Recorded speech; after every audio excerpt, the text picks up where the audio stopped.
Welcome back, everybody. Today we're testing the latest from Roto Grip, the Rubicon.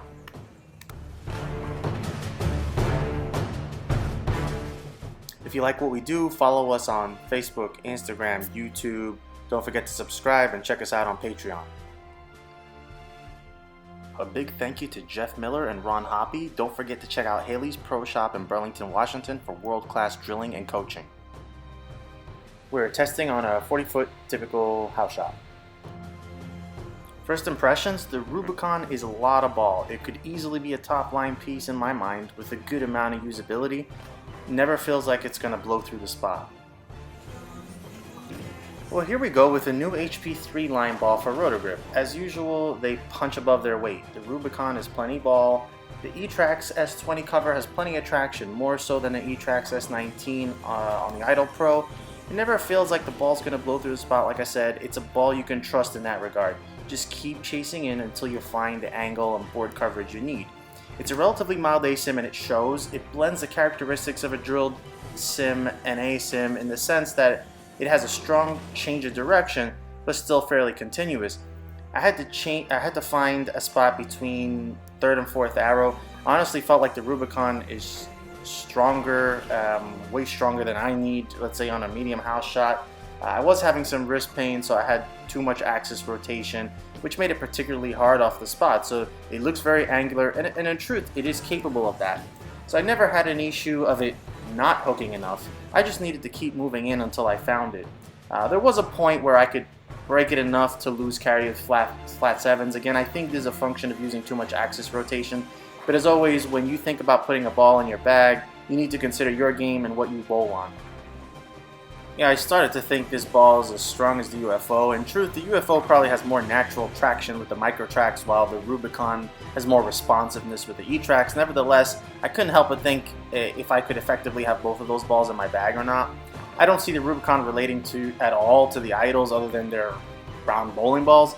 The Idols are much smoother, whether it's the earlier, smoother reading Idol or the slightly later and more angular but still smooth Idol Pro. You really couldn't replace those shapes with the Rubicon. They're totally different beasts. Shawn is back and testing the Rubicon. Shawn obviously has a higher rev rate, but more importantly, able to control his axis rotation a bit better in the testing session. With that said, the Rubicon looked phenomenal for him. And here's a bit of a conundrum. In the past, Shawn is typically not that guy to like big, strong ASIMs. They tend to be too much and unnecessarily difficult to keep pushing through the heads while destroying the pattern. So he tends to be comfortable with Pearl ASIMs, and his favorite right now is the Storm AstroPhysix. With that said, it wasn't hard for him to get this ball down lane, and it had a defined move, yet somehow smooth enough to be continuous and readable. It kind of reminded me of the Alpha Crux, where you could just kind of get it down there and he knows it's going to make it back. The overall shape for Shawn looked pretty similar, if I recall, and he had a great look and could get it deep without losing hit, fourth arrow, no problem. He also tested the more direct shot, say around 7-3 or so, with less axis rotation. The Rubicon looked good for him from there as well. He actually said something I hadn't thought of, but it made sense relative to his arsenal. He has a Storm Drive and an AstroPhysix, and he felt like it was a blend of those two. And it kind of makes sense when you see it. It has the mid-lane read of the drive, but the down-lane motion of the asymmetric AstroPhysix, where the drive was almost too continuous and was kind of jumping down lane. The Rubicon stopped just enough. And while it doesn't quite push like the AstroPhysix can, it has the angular shape it can create.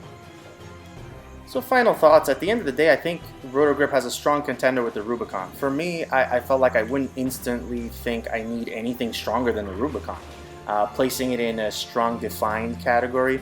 So what happens to the UFO in my bag? I'm not sure yet. For Shawn, it probably fits in that same category as well, but ultimately looks very usable. It's the kind of ball he can use to start a block on tougher sport shots we face. And for the history buffs, will you cross the Rubicon?